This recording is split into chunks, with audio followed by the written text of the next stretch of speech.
Vocês vão fazer as perguntas. Pode. As perguntas assim,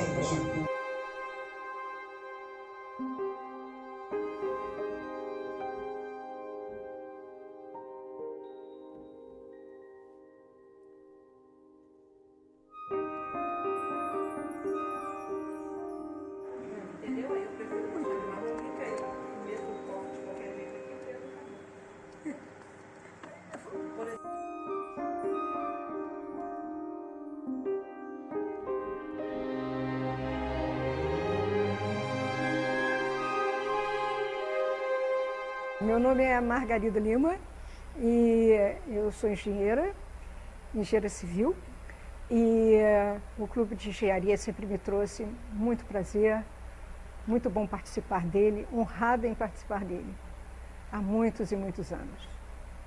De maneira que é um prazer estar aqui trazendo essa mensagem.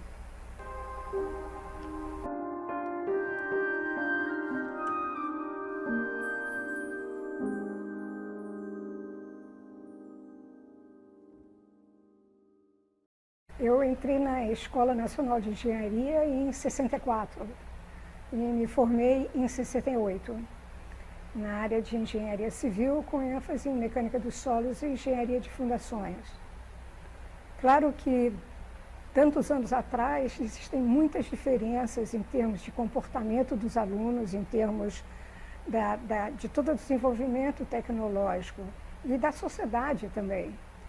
Isso significava que nós tínhamos que ter contatos com profissionais da nossa área desde quando estudantes, porque era de fundamental importância para nós nos colocarmos, para termos possibilidades de estágio, sabemos o que estava ocorrendo dentro da engenharia aqui na cidade, no estado, no país, etc.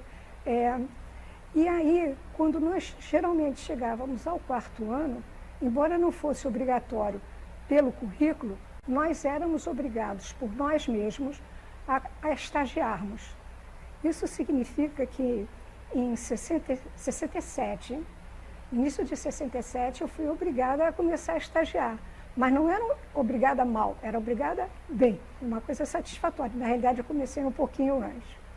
E ao entrar esse estagiar era muito incentivado pelos próprios professores, e eles incentivavam também a entrada no Clube de Engenharia, porque todos eles eram sócios do Clube de Engenharia.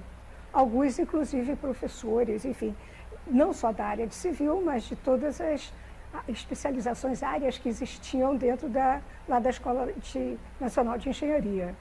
Então, frequentar o clube era uma questão também de conhecer pessoas importantes na engenharia, conhecer pessoas que tinham feito muitas coisas necessárias para o país, para a cidade.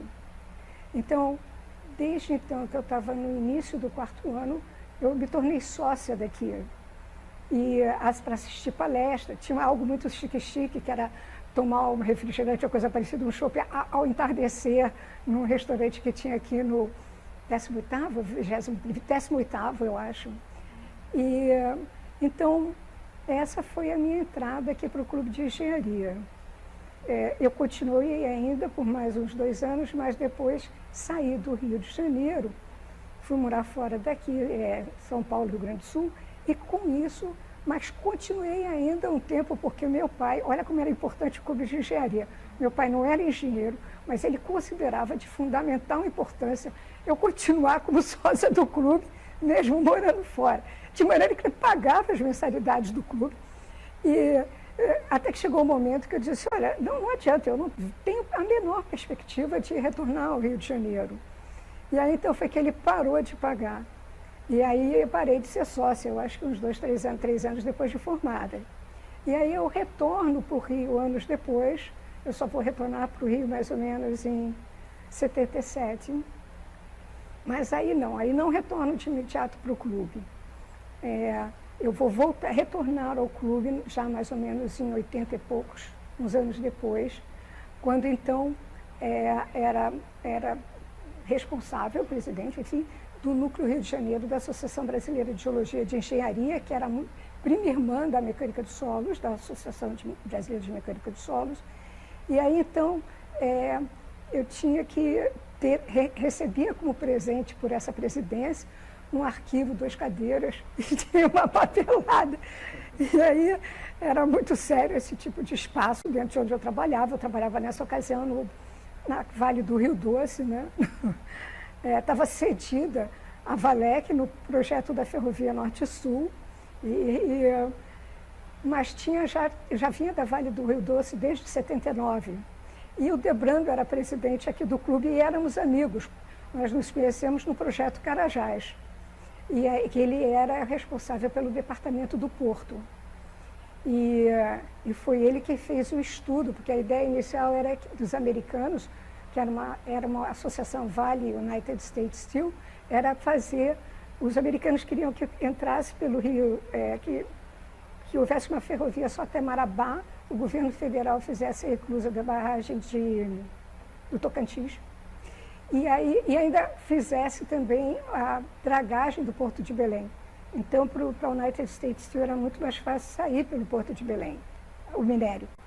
Mas aí não, havia uma necessidade de penetração na Amazônia, então vem a solução de uma ferrovia de cerca de 900 quilômetros, ligando São Luís até a província mineral de Carajás. E exatamente São Luís, porque num estudo do porto, capitaneado, enfim, estava lá e o Debrando, verificaram que o porto lá de onde seria embarcado o minério, havia uma dragagem natural. Então podiam entrar navios de minério de 20 metros de calado ou mais. Então o Debrando era responsável pelo porto. E depois, nessa ocasião, e aí então, quando ele é presidente do clube, eu venho conversar com ele, porque éramos bastante amigos.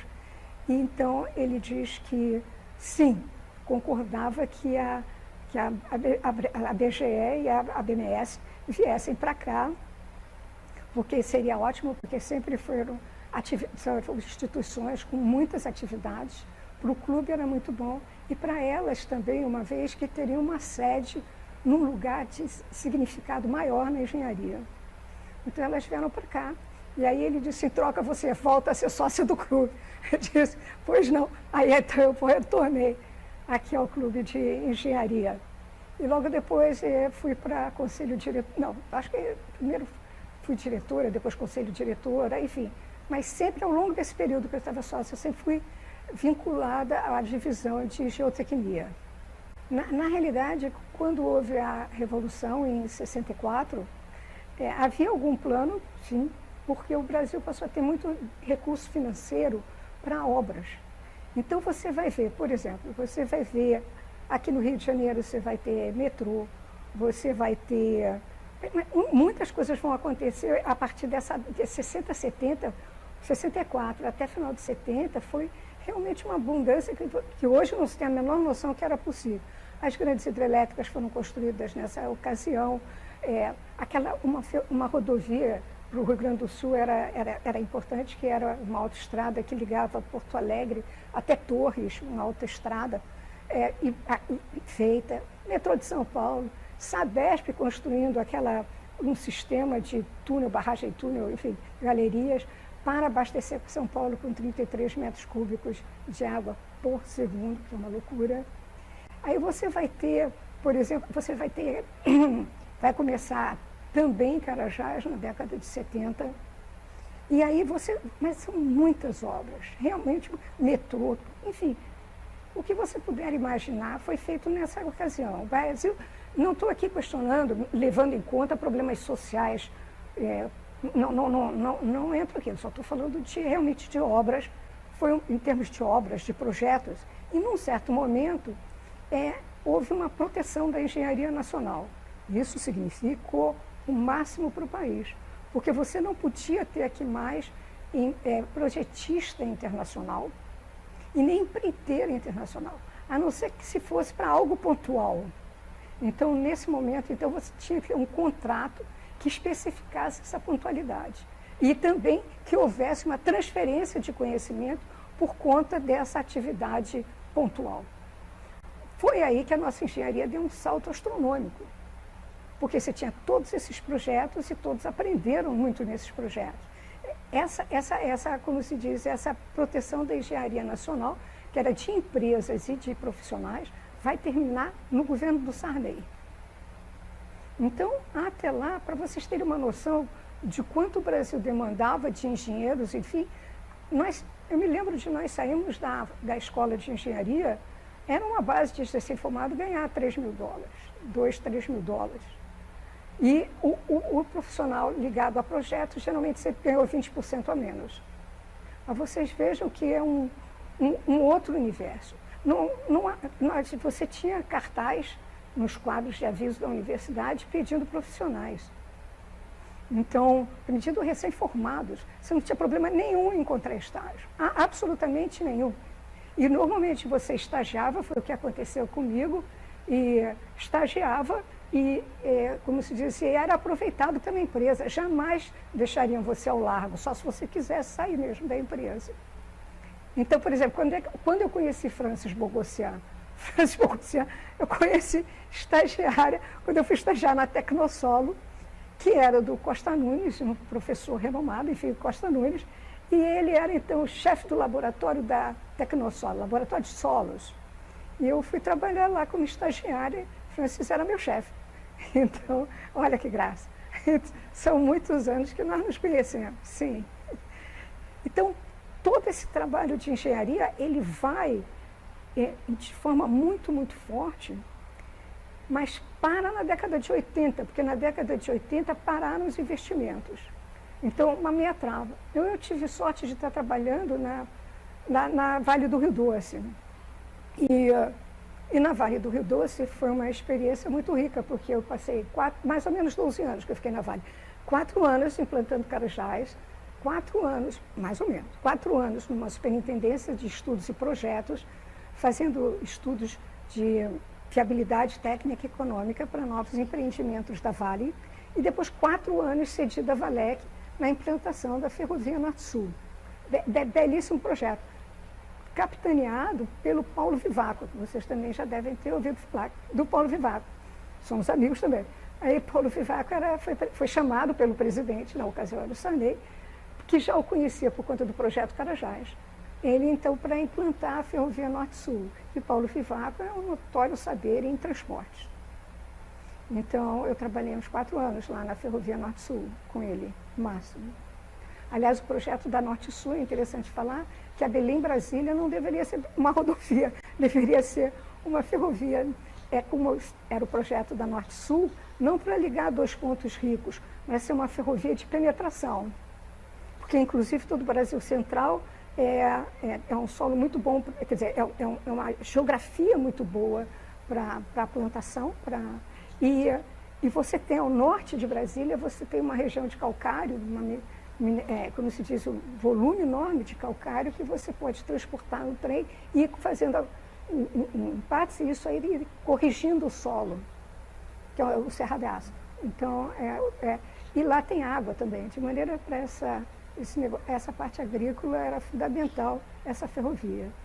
Eu era entusiasta pelo movimento, eu ia às manifestações, mas realmente eu não era uma ativa, uma personagem ativa nesse movimento. Não estava dentro dos meus valores aceitar a possibilidade de ser torturada. Então, porque isso era o jogo, de ser descoberta, torturada, sumida. E a tortura das mulheres era literalmente um absurdo. Deixava as dos homens no chinelo. Não quer dizer que não fossem terríveis, mas eram violentíssimas. Então, eu sempre tive muito cuidado para não entrar nesse grupo. Não tinha condições emocionais para isso. De jeito nenhum. Tinha ideais, tinha propostas de trabalho, enfim, no trabalho e nas escolhas que eu fiz em termos de trabalho ao longo do tempo, sempre veio uma preocupação que eu estivesse fazendo um trabalho que fosse servir ao país ou à cidade. Eu nunca imaginei ir trabalhar fora, sair do Brasil, em hipótese nenhuma, não vou trabalhar para outro país. E também nunca imaginei trabalhar em multinacional, porque eu também não vou dar meu trabalho para multinacional, eu vou dar para empresas brasileiras. Então, ao longo do tempo, eu sempre trabalhei muito com economia mista, em segunda instância com próprias empresas públicas e pouca empresa privada também. Então, eu sempre trabalhei muito coordenando o projeto, analisando o projeto, de maneira que fazendo o máximo para que nós tivéssemos projetos ou resultados desses projetos extremamente positivos para a região e para o país. Sim, sofreram. Pessoas do clube sofreram, amigos sofreram, colegas de escola sofreram, enfim, vários sofreram. Vários muito idealistas e querendo realmente, com muita coragem, né? Eles realmente sofreram muito, sumiram, e tenho casos assim muito tristes, assim, realmente muito tristes. O movimento da tortura nunca mais foi um movimento fundamental.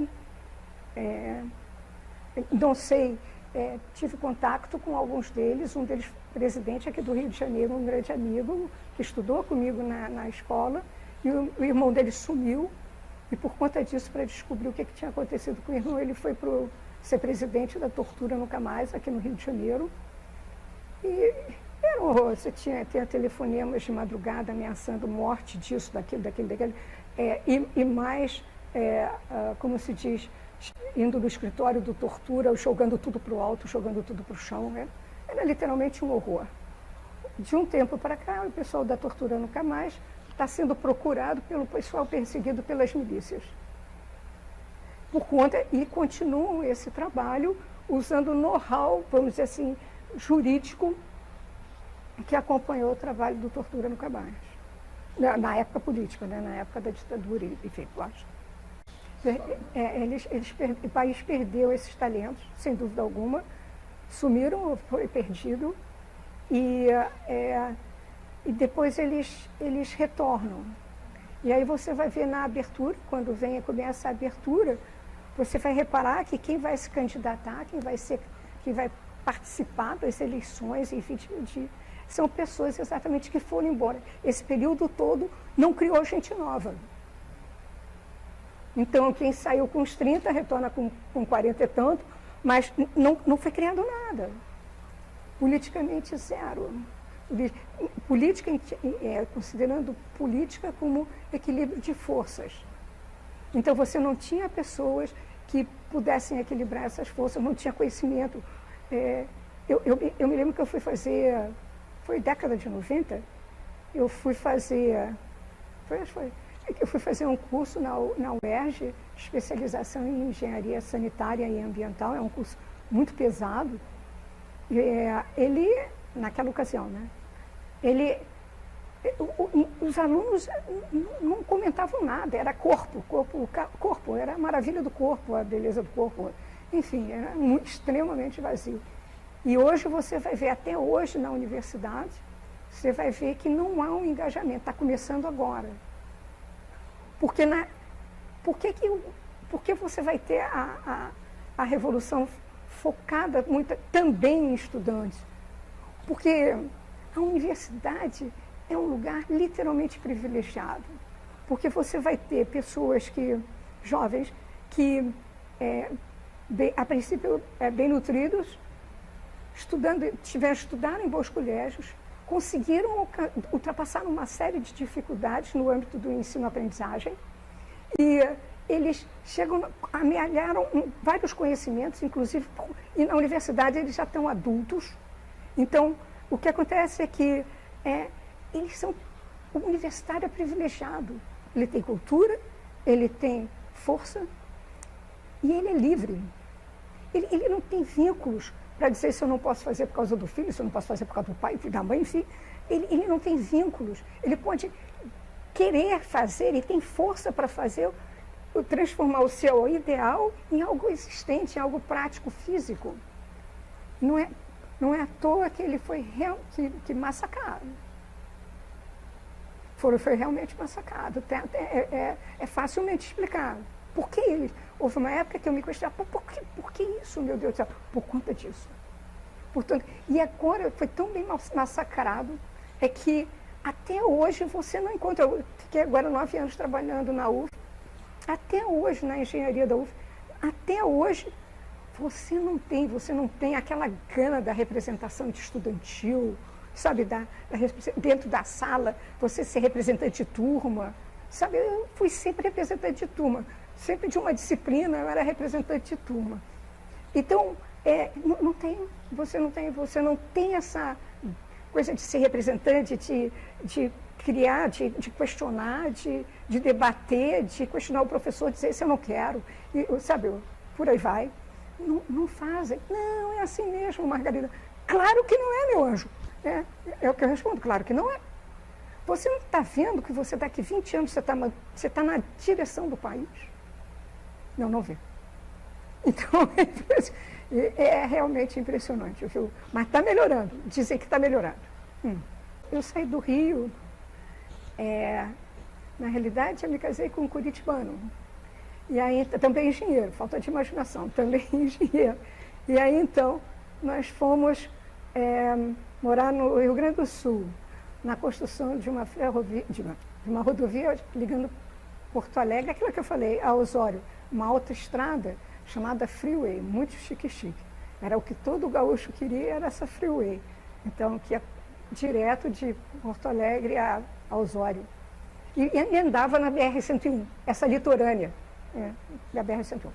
Aí, depois dali, nós fomos para Curitiba, onde era a sede da empresa.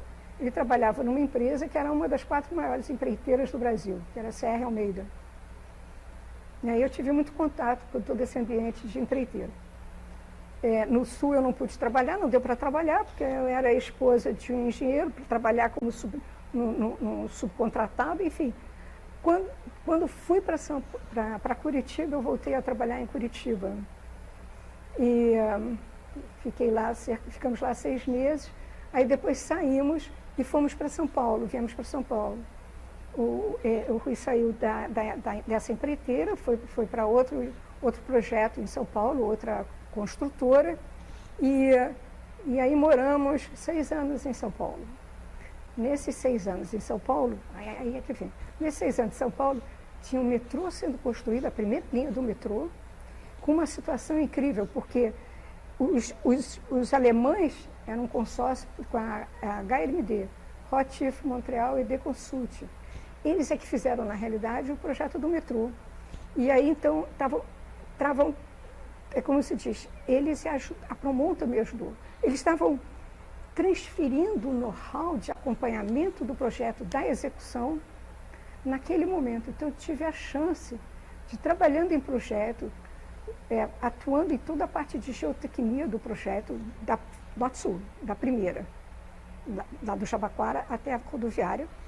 Eu tive a oportunidade de conhecer aquilo tudo, de ver projeto como era feito, testes de ensaios de tirantes, uma série de coisas. E depois, quando saí do metrô de São Paulo, eu fui trabalhar na Sabesp. E aí a Sabesp estava exatamente com esse sistema da cantareira. Mas tinha muitas outras coisas para serem feitas. Era um ambiente muito diferente do Rio de Janeiro, né? Quer dizer, o sul do Brasil, São Paulo, já tinha aquela história de ganhar mais do que no Rio de Janeiro. Então, qual era seu carro era fundamental. Onde você morava também. As características. E depois, lá Curitiba não. Curitiba já era uma coisa mais provinciana. Como é que eu trabalhava era um questionamento bastante grande e comum. E a volta para o Rio realmente foi para mim muito bom. Não, veja, eu falei desde o início para vocês que era um outro momento, né? Realmente era um outro momento. Isso não existia. Não existia. Essa parte ambiental. Veja, olha que interessante. Carajás, para terminar Carajás, o projeto Carajás, a Vale solicitou um empréstimo do Banco Mundial. Acho que era para terminar 10%, 20%, só isso daí. A Vale, não foi o governo brasileiro, não. Quer dizer, a Vale era economia mista. Não, já é. Era economia... Não era mais economia mista. O governo tinha comprado tudo. Não, Carajás. Carajás tinha sido incorporado já pela Vale. Mas, em síntese, quando foi... a área ambiental foi exigida pelo Banco Mundial. Na hora que a Vale... Isso aí eu não sei se é... Na hora que a Vale solicitou um empréstimo para terminar a obra, um empréstimo para 10, 20% da obra para terminar aquele tudo, pediu um empréstimo ao Banco Mundial. E o Banco Mundial, que vinha de falências de 2, 3 projetos internacionais por conta da área ambiental, ele exige que o Brasil crie um grupo na área ambiental, que foi capitaneado por uma arquiteta competentérrima que fez cursos lá em Washington para poder assumir essa posição, que é a Maria de Lourdes Davis de Freitas, que é associada aqui ainda. Então, ela é quem coordenou toda a parte ambiental do projeto Carajás, inclusive ações junto a tribos indígenas, uma série de coisas. Ela tinha um grupo de consultores, líderes, pessoas líderes no país, e que debatiam uma série de aspectos de Carajás. Não tinha Angeton. Então era a honra dele, era pela honra, ou enfim, pela importância de estarem num projeto desses, tratando desses assuntos. Então, Carajás foi o primeiro projeto que teve área ambiental estudada, analisada, por conta desse empréstimo do Banco Mundial. Mas aí, isso depois foi se expandindo. Quando eu cheguei ao Rio, eu fui trabalhar, era um consórcio entre 2 empresas, a Engie Rio e daqui a pouco eu vi o nome da segunda. Então, para construir uma hidrelétrica para abastecer Manaus. Não era no Rio Amazonas, era no Rio Atumã, e lá em plena floresta amazônica, e eu fui contratada para trabalhar na área de solos.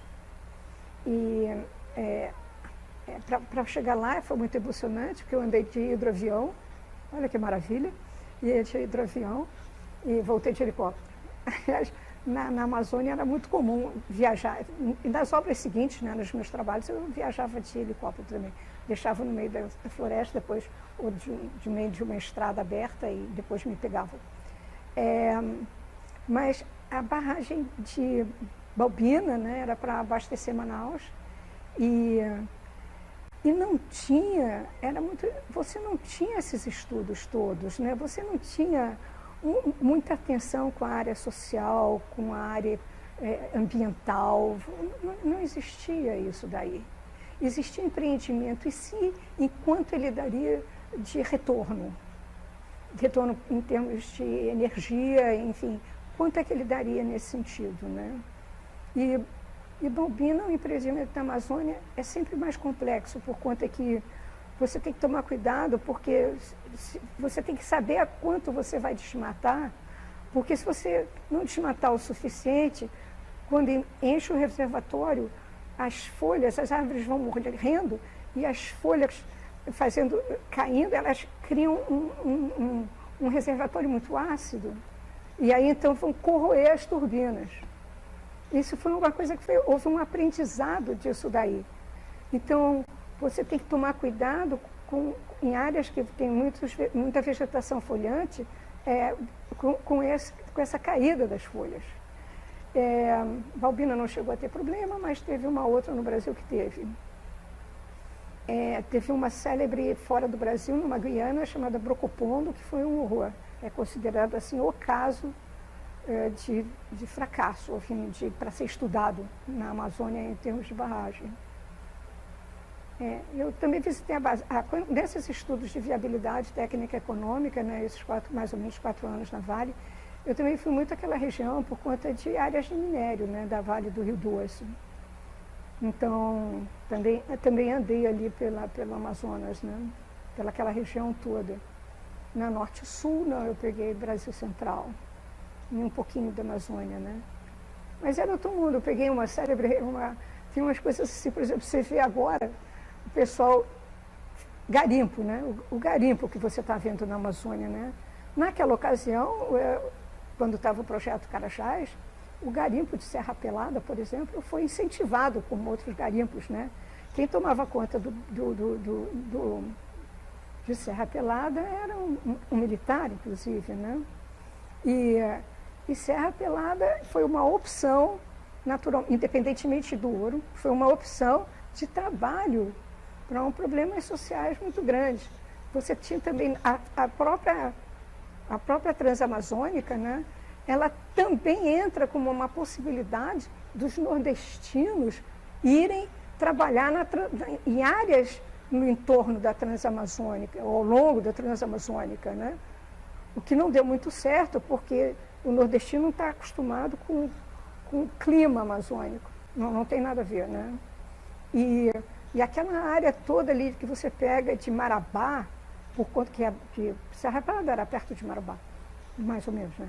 Então, aquela região toda ali, aquele garimpeiro é violento, o garimpeiro, o mínimo que tem é facão. Então, é violento, e pessoas que são violentas, porque também tem que sobreviver numa situação de muita violência. E agora a gente está vendo novamente os garimpeiros naquela área. Tem uma leve semelhança no ar. Então, e a Amazônia realmente não tem nada assim a ver conosco, assim, do Sul maravilha, do Sudeste maravilha, zero. É outra realidade. Então, por exemplo, quando se começou, por exemplo, barragem de Belbina, o problema sério de malária. Então, as pessoas caíam com malária. Por que caíam com malária? E aí você começava a fazer assim, não, está desmatado um raio de 100 metros, tem não sei o quê, todas as poças têm óleo, tem não sei o quê, sabe? E aí a última hipótese que vieram, foi Carajás também, o pessoal que fazia exatamente serviço de topografia que ia na frente, também caíam com malária. E aí então você vai descobrir que você tem pessoas que são hospedeiros da malária. Então, a partir de um certo momento, quando isso foi descoberto, isso já tinha uns 2 anos lá.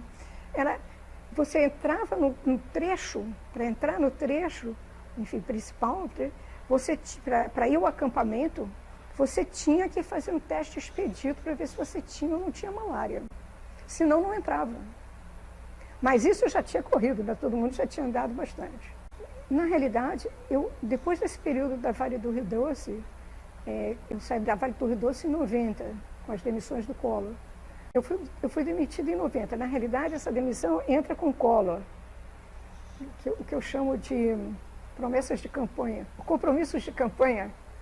Então, o Collor chega e entra e faz 3 medidas. Ele confisca o dinheiro, ele demite, ou ele confisca, eu já não me lembro a ordem, ele demite e ele contingencia oficialmente o orçamento da União. Então, isso daí ele ficou dono do dinheiro, e sem ter reações, porque na hora que você botou todo mundo, você ou demitiu, ou afastou, porque ele vinha com a história do funcionário público ser marajá, então com isso ele quebrou a estrutura pública, ele quebrou a estrutura de governo. E foi incrível. Eu estava em Brasília, numa ponte, no início da década de 90, eu fui para Brasília, fiquei 4 anos numa ponte aérea Rio-Brasília. Ele fez isso em 90, eu estava em Brasília em 91. O que se dizia lá é que ia levar, no mínimo, 10 a 15 anos para retornar ao que o Collor fez em 90. E realmente 10 a 15 anos, quer dizer, alguns setores em 10 anos, mas outros só em 15, para ter noção do estrago. Então, esse período todo, Brasília, toda a administração federal, ela funcionava com gratificação de função. Então, as pessoas que moravam em Brasília, então, enfim, os profissionais recebiam gratificação de função, que não fazia concurso, não fazia nada. Enfim, é uma situação complexa. Então, por exemplo, hoje quem estava no Ministério da Saúde, na semana seguinte, de repente, ou 15 dias depois, você via lá no Ministério, digamos, da Educação. E aí, por quê? Porque quem entrou no governo mandou embora esse pessoal e então ele conseguiu com outro amigo ir para lá. Aí, gratificação de função, não tem férias, gratificação não tem nada. Esse processo de privatização da Vale não é uma coisa da noite para o dia, né? Começou vendendo blocos de ações do governo, até que chegou um ponto que foi vendido o pequenininho que faltava. E essa história da demissão entra Não numa situação de otimizar as pessoas lá dentro, mas entra numa quebra de resistência. Isso é outro tipo de olhar.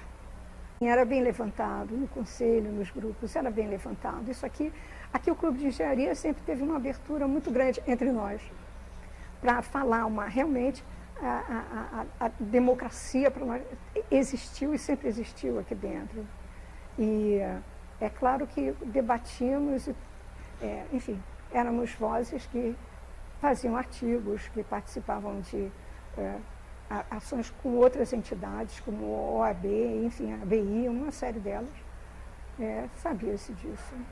O clube nunca foi indiferente a nenhuma situação dessa, nem no município, nem no estado, nem no país, nem em regiões do país, nunca foi indiferente. Ao contrário, nós sempre tivemos aqui profissionais extremamente competentes, profissionais que lideravam as diversas ações, assim, vou dizer, as atividades engenheirais do país, de maneira que você estava-se a par da realidade dos fatos, não da imprensa, mas da realidade dos fatos. Então, voltando à história quando eu falei da saída do estágio, de vir para o clube de engenharia quando estudante, essa situação de estar a par, de saber o que realmente está acontecendo, sempre houve no clube de engenharia, de fundamental importância.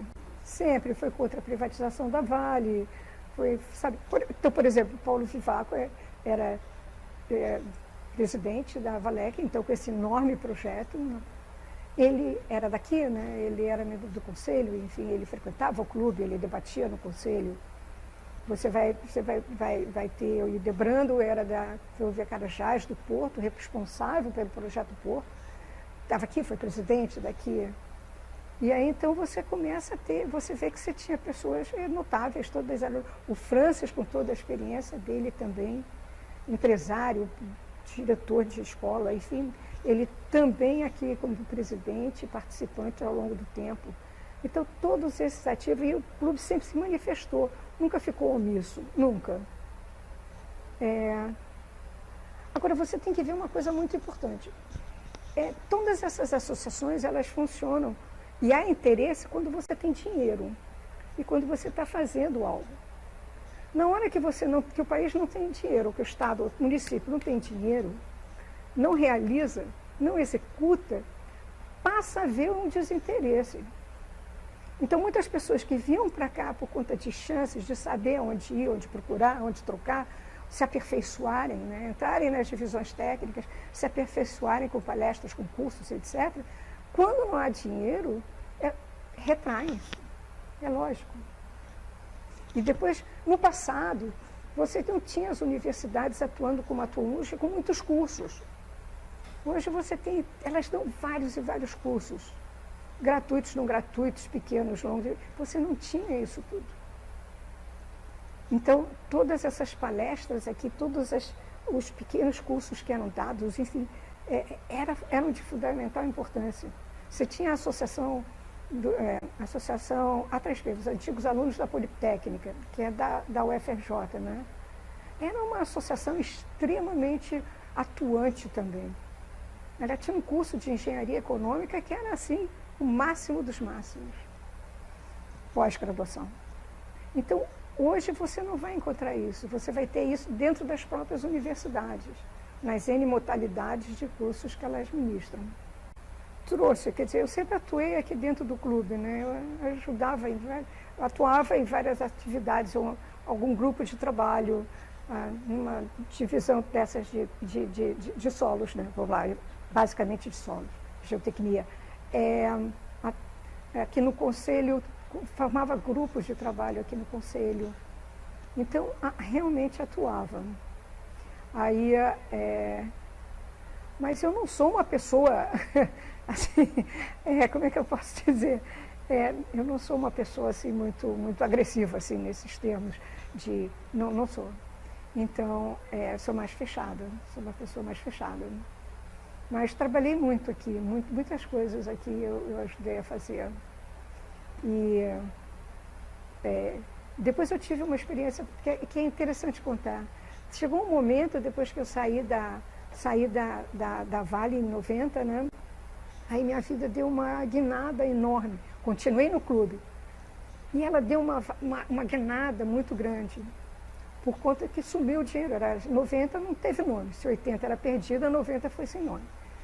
E então, aí eu passei um tempo numa ponte aérea Rio-Brasília, depois da década de 90. Aí captação de recursos, fazendo diligenciamento de projetos para a SEDAI.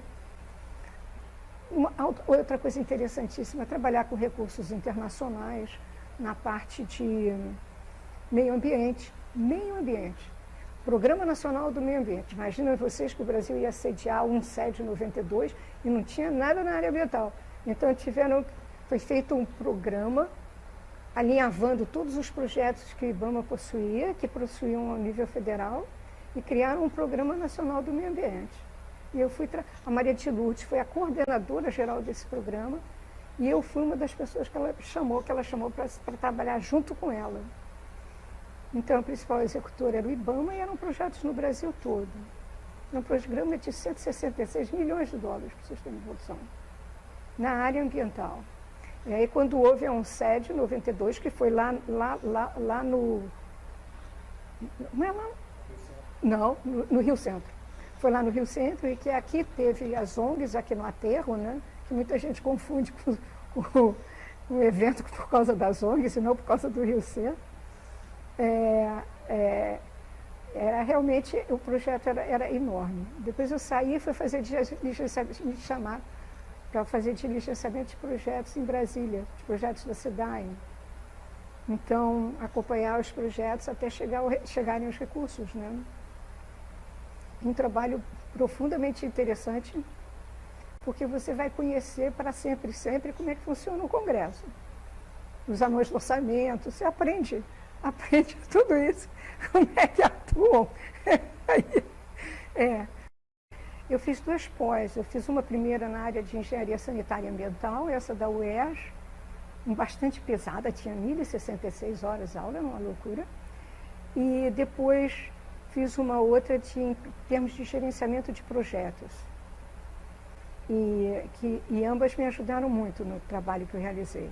Mas a parte de engenharia sanitária da UERJ não era a folha que cai, não, era tratamento de resíduos. Agora, depois, é importante mencionar que depois disso tudo, de toda essa experiência em geral, isso aí durou uns 25 anos mais ou menos, por aí. Aí eu fui mudando de área, eu fui para uma área de gestão. Aí nós estávamos aqui no Rio de Janeiro sem engenharia, nós já estávamos mais nos 90 e tantos, lá pelos 97, 98, por aí, ou mais. Aí não tinha, a engenharia ficou muito pequena aqui no Rio de Janeiro. E nessa altura dos acontecimentos, eu fui chamada por um amigo para coordenar um projeto grande para a FINEP. Em síntese, era um programa chamado Programa Qualidade Rio. Era um programa de melhoria de gestão do governo do Estado que incentivava a melhoria de gestão, com base na fundação, nos critérios de qualidade da Fundação Nacional da Qualidade. E esse programa estava com possibilidades de recursos da FAFERJ para fazer uma melhoria de gestão nos centros de pesquisa aqui do Rio de Janeiro, das universidades aqui do Rio.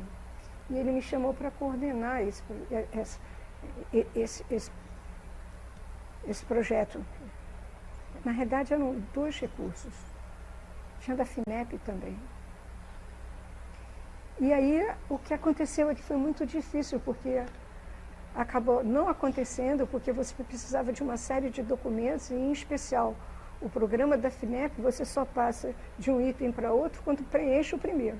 E na hora que você tem 5 centros de pesquisa, 4 centros de pesquisa, quem é que te dá os dados para você preencher todo o primeiro item e depois passar para o segundo? Você não pode fazer primeiro no que é possível, depois vai para o terceiro, depois vai... Não pode. E aí não se chegou a bom termo, mas eu continuei no projeto, no programa, durante anos. E esse programa foi algo muito importante, porque quebrou a minha dureza em geral, vamos chamar assim. Isso aí foi muito importante. Porque houve logo no início que eu entrei, houve um planejamento estratégico desse programa. E nesse planejamento estratégico foram convidados empresários, pessoas do governo, enfim. E foram 3 dias. E chegou-se à conclusão que tinha que ser feita uma melhoria de gestão, quer dizer, o governo do Estado tinha que se preocupar em fazer uma melhoria de gestão em 5 áreas, que era administração pública, segurança pública, saúde, educação e turismo. 5 áreas.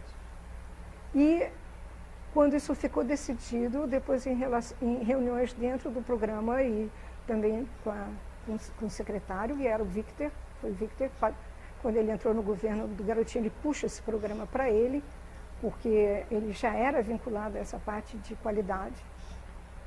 E aí me dão a área de educação. Olha,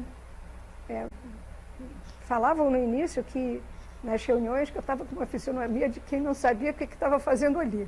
Agora vocês imaginem, com um raciocínio extremamente engenheiral, com uma vivência extremamente de projetos e engenheirais. Eu caio num ambiente que é basicamente de pedagogos, professores, diretores. E aquilo dali é uma linguagem, uma forma de falar, uma forma de enfocar que é totalmente diferente da engenharia. Mas é muito diferente. Como é que é a relação? E aí, como fazer aquele grupo trabalhar? Como montar esse grupo de voluntários? Onde procurar voluntários? Onde encontrar pessoas que estivessem aí interessadas em melhorar a gestão na educação, gestão no ensino, abrangendo ensinos, escolas públicas, estaduais, municipais e privadas. Quem teria interesse nisso daí, nessa troca de informação voluntária? Pois é. E nós tínhamos, então, a partir de um momento, tínhamos 30 voluntários. Nós tínhamos diretor de sindicatos de professores com 15 mil associados do Estado. Nós tínhamos diretor do sindicato patronal de escolas privadas daqui. Nós tínhamos diretor de escola mesmo. Olha, era literalmente um público. Tinha representante de Furnas, porque Furnas tinha uma série de programas que era importante que as escolas tivessem uma boa gestão, porque a escola bagunçada não aproveitava nada do programa que eles passavam para lá, que eles depois acompanhavam. Como se diz, aqui a Caixa Econômica também. Olha, tinha representante da Caixa, porque aí poderiam utilizar no treinamento das pessoas. Olha, era realmente interessantíssimo. E aí nós conseguimos ter 30 membros voluntários em todas as nossas reuniões, fazendo palestras, cursos para diretores que vinham de todo o Estado, quer dizer, que eram interessados em gestão. Tinha, como se diz, Itajaí, que é ali começa Rio Santos, Itaguaí. Aí eles treinaram todos os seus professores, todos os seus diretores conosco em gestão. Aí, de repente, então, eu comecei a ver todo esse ambiente de gestão na educação, gestão no ensino. No início eu fiquei durante uns 9 anos. Tanto que na hora que eu vou fazer o mestrado, eu faço mestrado na UF em sistemas de gestão. Eu retorno para o clube de engenharia e entro para a divisão, claro que novamente, de geotecnia.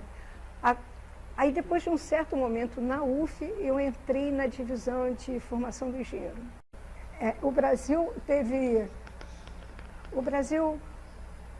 Os solos do Brasil, por exemplo, quando eu estava na escola, né, e fui fazer a ênfase em solos em geotecnia, o Brasil quase não tinha conhecimento geotécnico, tinha pouco, porque todos os estudos eram feitos no hemisfério norte. Então, e os nossos solos, acá do hemisfério sul, não se conhecia quase. Então, você imagina o esforço da engenharia nacional quando vem aquele montante de obra que mexia com solo. E que nós tínhamos que aprender tudo aquilo, tinha que ver artigos, tudo. literalmente sensacional, sabe? Então você passa a ter uma competência de solos no país, geotécnica, que começou na década de 60, um pouco antes de 64, começa isso daí. Então, hoje a gente pode dizer com certeza que Petrópolis não era para ser assim, mas a certeza absoluta. Você pode dizer que, sabe, você pode dizer com certeza absoluta que aquele bendito do lago lá de Furnas não precisava ter sido assim, com aquela matança de pedra caindo em cima de barco. Sabe? Porque nós temos competência para tudo isso, para o Brasil inteiro. Olha que maravilha! Em poucos anos. Nós temos empreiteiras que não, essas empreiteiras aí, elas não, mal faladas, coitadas, elas sempre participaram de licitações e ganharam as licitações. A competência técnica. Putz, uma Camargo Correia é uma loucura. Um diretor técnico da Camargo Correia era diretor do Comitê Internacional de Grandes Barragens na área de barragem de terra. Você sabe o que é isso? Ele foi eleito, então isso vamos botar na década de 80, 90, ele era o diretor técnico do Comitê Internacional, do ICOT, na área de barragem de terras, porque eles têm barragem de terra, reservatório assim, sabe, enfim, meio ambiente tem lá, revertedor, eles têm lá as áreas técnicas de hidrelétrica. Agora, sabe, os nossos profissionais, todos nesse gabarito. Então, essas empreiteiras, sabe, elas realmente sabem fazer as coisas, sabiam fazer as coisas, isso é indiscutível. E o clube contribuiu muito com esse aprimoramento. Sim, por conta, sabe, o fato de você ter aqui cursos, palestrantes de altíssima competência, cursos, palestrantes. Pô, uma palestra do Paulo Viváqua sobre transporte. Paulo Viváqua foi secretário de transportes lá do Espírito Santo. Ele é quem plantou no Espírito Santo para transporte intermodal. Olha que maravilha!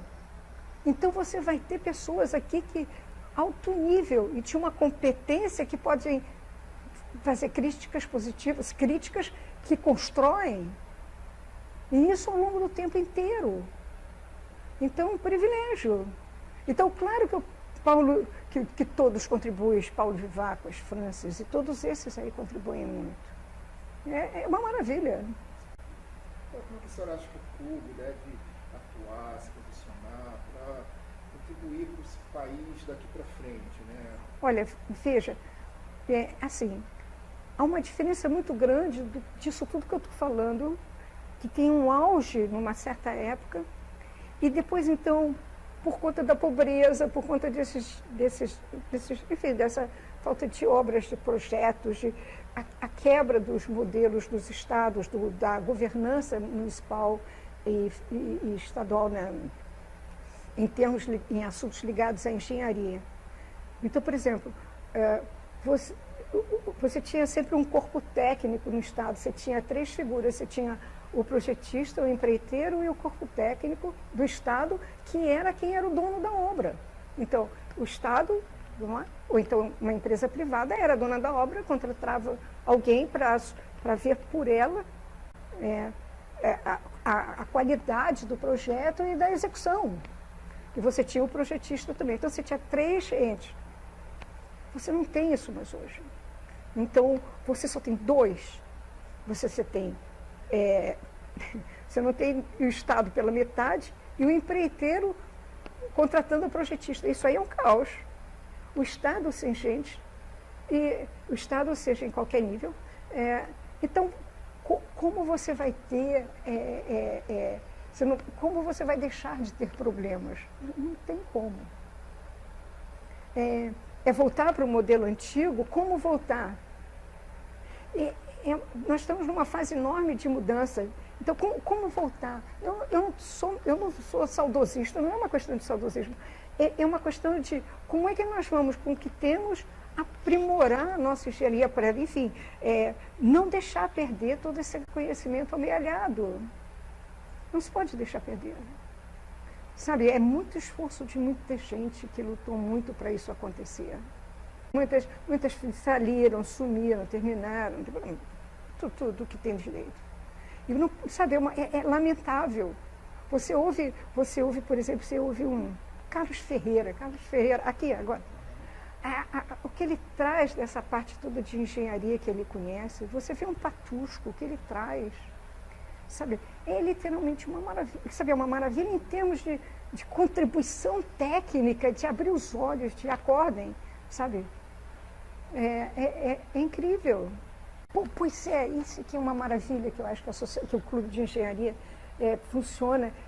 Agora tem uma crise geral, mas essa transmissão desse conhecimento, sabe? Essa abertura de você poder vir aqui, ouvir essas pessoas falarem, questionar, levantar o dedo, fazer suas perguntas, isso é fundamental. Os grupos de trabalho, o conselho é realmente pessoas que são competentérrimas. E aí, então, você abrir isso, ter isso na sociedade aberto, é uma maravilha. E com toda uma preocupação, você, de forma geral, você vê uma preocupação com o Brasil, com uma parte social, humana social, entendeu? Com uma honestidade profissional também. Sabe, você não vê aqui no Clube de Engenharia, você não vê malandragem. Sabe assim, você não tem um espírito da malandragem. Pô, você pega um Raimundo de Oliveira. Raimundo de Oliveira, enfim, é uma figura ímpar, realmente ímpar. Maravilha.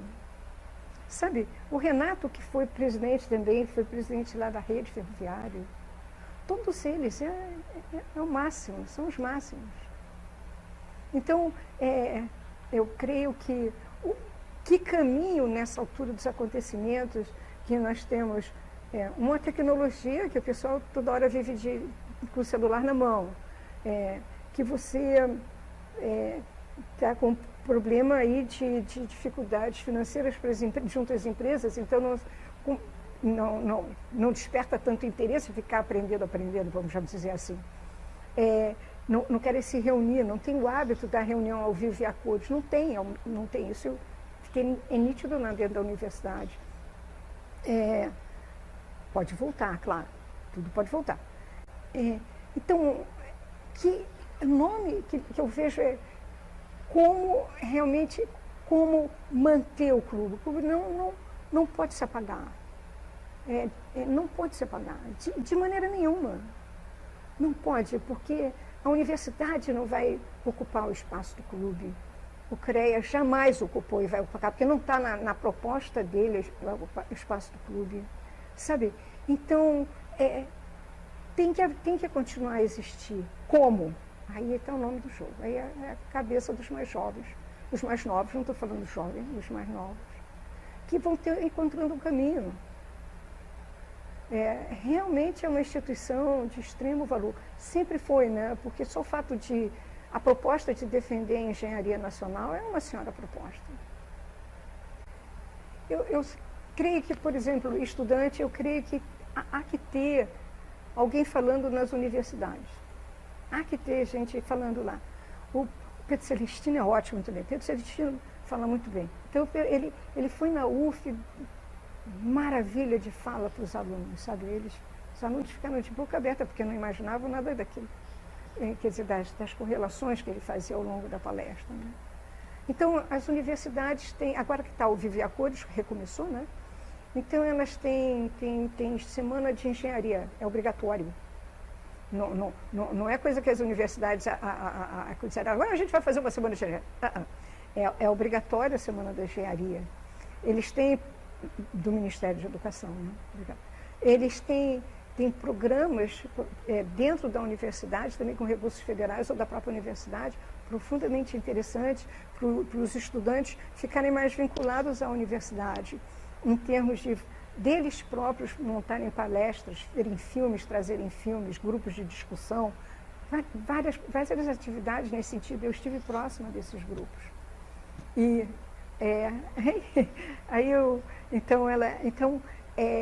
como se diz, o clube porque lá é que os professores, né? Conversar com os professores, você tem a coordenação dos professores, né? E de cada uma das engenharia, como se diz, a produção civil e tal, e conversar com eles, para eles incentivarem os alunos. É daí que começa, porque meus professores sempre incentivaram, sabe? Era uma coisa assim, cobrada, inclusive, e cobrada na turma, né, nas aulas. E, então, nos estágios, as empresas incentivavam também. Lembra, eu falei para vocês, a gente vinha também aqui, porque aqui era um lugar que você tinha os diretores da empresa, você tinha os chefes, os superintendentes, eles estavam por aqui. Então, você tinha conhecimento, passava. Agora, esse modelo é diferente. Mas veja, você a partir daqui, com o volume de informações que tem aqui dentro, você pode chegar a qualquer lugar. É diferente. Sabe, você chega a qualquer lugar, mas você tem que ter uma base. E aí, se você não tem uma base de onde começar, é por aqui, sem dúvida alguma. Você vai chegar aonde? Como é que você vai saber que a engenharia, essa engenharia que, por exemplo, que o Patusco faz, essa engenharia de telecomunicações, essa parte toda, sabe, onde é que você vai saber disso? Onde é que você vai saber do Carlos Ferreira faz, que ainda mais é sigilosa, ainda segredosa? Onde é que você vai saber disso? Se você é um aluno que você quer saber para onde ir, é com aqueles professores. Veja, professores são ótimos das universidades, então, só que eles são basicamente professores de 8 horas. Então, 8 horas eles ficam voltados a trabalhos de pesquisa deles, enfim, de ler, leituras, e tal coisa. Eles não têm a vida prática. O que está acontecendo no país disso, daquilo? Não tem. Isso aí seria dado pelos professores de 20 horas. Mas os professores para a universidade, não é lucrativo ter isso já não é lucrativo ter professor de 8 horas, de 20 horas, de 40 horas, me desculpa, 40 horas. Não, é melhor ter professor de 40 do que de 20, ao contrário. Tá? É melhor ter professor de 20 horas, de 40 horas do que de 20. Então, uma carga que é especificada de professor de 20 horas, que é exatamente aquele que vai fazer a ponte entre a vida profissional, porque ele trabalha, só dá 20 horas de aula por semana, e a universidade, esse é pouco contratado. A universidade opta pelos de 40 horas, porque para ela ocupa, sabe, ela vai ter o dinheiro melhor aplicado, vamos chamar assim, em termos de mão de obra. Mais ou menos isso. E aí, então, aí, exatamente, essa ponte não existe. Então, é muito pequena, a ponte é muito pequena. Veja, isso não brota. Você vai tendo uma série de posições que você vai tomando. Então, você tem professor de 40 horas, você tem toda uma carreira universitária, que, por exemplo, quando eu estava estudando, não existia isso. Era um modelo totalmente diferente. Então, na hora que você tem uma carreira de 40 horas, de professor de 40, de 20 horas, como é que aquilo vai se transformando, como é que vão as diretrizes curriculares, como é que vai o conteúdo, como é que você consegue fazer com que os professores cumpram o que tem que ser dado. Tem isso também, tem de tudo. E aí, então, o fruto do que está sendo feito, do que é feito, é isso que você tem hoje nas mãos. Então, é claro que há uma necessidade de melhorar. É claro, isso é claro. Tem que conscientizar de uma série de aspectos. Agora, a universidade também não é uma coisa assim, veja, é muito futurista. Eu tenho uma amiga que sempre me falou, Maria, ela faleceu, ela é da área da educação. Aí ela virava e dizia para mim, a educação, o ensino, só é transmitido das coisas que já aconteceram e é transmitido de uma forma que deu certo. O ensino não experimenta. Não experimenta. Se você não pensa, é que nem aquela história do ITA, não pensa que você vai entrar com uma nova metodologia. Não vai, porque não vão deixar. Porque você tem que ter a garantia de que aquilo que você vai transmitir vai ser entendido. Você não pode testar. Sabe, isso é muito sério, você não pode testar. Isso eu falo num nível macro de ensino, né? Macro. Agora, as nossas universidades, elas são fruto de tudo que está aí. Putz, e sobrevivem, e formam ainda pessoas jovens. Agora, tem uma série de dificuldades. Então, por exemplo, a universidade, existem 2 fatores que batem de frente no primeiro e segundo ano. chama-se retenção e evasão. Isso significa que no seu geral, em todas as matérias que tem matemática, basicamente matemática, em segundo lugar física, 40% a 50% rodam no primeiro e segundo ano, seja por repetência ou seja por evasão, por retenção ou por evasão. Que retenção é aquele que fica troço ranhetando, que fica e evasão. Isso é muito sério. Então você pega uma escola que se prepara toda para receber 100, 2 anos depois tem 50. Vocês já imaginaram isso daí? Por quê? Porque por alguma razão eles passam no vestibular. Que tem, aí eu também fui entender um pouquinho de vestibular. Dessa prova unificada, tem uns pulos do gato ali dentro. E aí então, quer dizer, pulos do gato, tem uns buracos, vamos chamar assim, e nesses buracos você passa gente que não tem base nisso daí. Porque, lembra, eu falei logo no início, você tem uma coisa que você começa no primário. E matemática é o mais difícil, porque é abstrato. O raciocínio mais difícil é o abstrato. Ou você nasce com abstrato, ou você tem que ter tido um bom professor de primário, que vai você lá, degrau por degrau, te botando o raciocínio matemático na cabeça. Senão não entra. E aí você chega no primeiro ano, estou te falando, vou botar engenharia, por favor, volta no primeiro ano. Matemática 1, 2, 3, 4, 5, 6, enfim, física 1, 2, 3, acabou. Estatística, acabou. Aí então você vai ter 40%, 50%. Você sabe o que é isso? Aí você vai ter coisas malucas. Chega lá no período, tem gente fazendo 10 disciplinas. 10. Eu digo, você está desequilibrado? Aí eu não. Mas você pode perguntar para o aluno, meu filho, você está desequilibrado ou desequilibrada? 10. Eu disse, você não tem 6 porque é bonito ter 6. 6 é um número par ou coisa parecida. Não é isso. Você tem 6 disciplinas, porque foi estudado que mais que 6 não dá. Não dá para levar. Sabe, então, aí querem trabalhar. Aí, olha, se você precisa trabalhar porque precisa ganhar dinheiro, enfim, ou coisa parecida, está muito bem, obrigado, mas cuidado com quem você trabalha. Quer dizer, veja bem, porque na realidade o conhecimento que você tem no primeiro e segundo ano é para ser mensageiro de luxo, com todo respeito. Porque você não tem base técnica de engenharia para você produzir. É muito difícil. Pode falar um pouquinho sobre isso pra gente? Claro, claro. Veja, esse passo foi excelente. E eu creio que a saída que o Pedro fazia não só deveria conversar com os alunos, mas, de alguma forma, todos nós aqui estamos ligados a alguma universidade. Então, nós podemos agendar, de repente, ele falar com os professores. Nas reuniões da coordenação. Então, poderia falar com os professores também. E aí, faltava esse lado, para os professores incentivarem os alunos. O Pedro falava de uma maneira geral de Brasil, de situações, de lutar por um Brasil melhor, entendeu? De não deixar que a peteca cair. É sensacional. Os alunos saíam daí e realmente, de a fisionomia, caiu a ficha, de alguma forma. Mas os professores deveriam também ter alguma coisa nesse sentido. E nesse contato deveria haver, por exemplo, todos têm a tal semana de engenharia.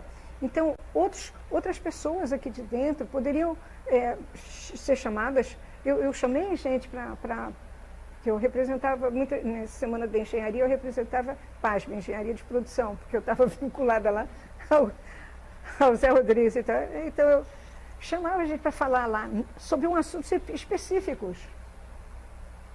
Sabe, realmente específicos. Realmente chamei para falarem lá. Ótimo, levaram assim, chamei o César, sabe, chamei Paulo Vivaco, da abertura também, sabe, eu sempre fiz a ponte nesse sentido. É fundamental. Quem fala de pessoas que têm competência, que conhecem tudo isso daí, que estão a par de um cenário amplo e podem levar para os alunos. E para os professores também, para os professores saberem da importância também do clube. Eles sabem, mas é uma coisa que está distante, porque eles não são mais profissionais. Eles são professores. É diferente o mundo, é diferente a forma de ocupar o dia a dia, muito diferente. A relação na universidade é diferente. Então, eu sempre dei prioridade à minha vida profissional. Talvez por razões de família, muito incentivadas, muito falado, em termos de trabalhar e ser dona do seu nariz. Isso é uma situação familiar. É uma família também da mulher ser dona do seu nariz, isso vem muito forte. Vem também muito forte a necessidade do trabalho, porque na geração dos meus avós e bisavós houve uma falência financeira familiar, então os meus avós, vamos chamar assim, a geração dos meus avós, teve que trabalhar muito, enfim, para voltar a ser uma classe média, por trabalho, não por falcatrua. Isso também é muito forte. Então, aí então vem uma valorização do ensino, do estudar. Então, de estudar, não vou ao colégio, de fazer idiomas, de fazer não sei o quê e tal, enfim, tal. Com os meus filhos, o que aconteceu? Dentro dessa organização e eu trabalhando, a única forma que eu tinha babá. Também era um modelo diferente de hoje. Eu tinha uma babá, babá, enfim, que ela ficava o dia inteiro, ela morava, então saía sábado e domingo para casa dela, mas durante a semana ela estava lá. E a única forma que eu tinha de controlar essa babá era tendo horários muito fortes, assim, tendo que cumprir horários muito marcantes. Então, por exemplo, o café da manhã, vamos admitir, o café da manhã era 7, 8 horas da manhã, vamos dar um valor, 8 horas.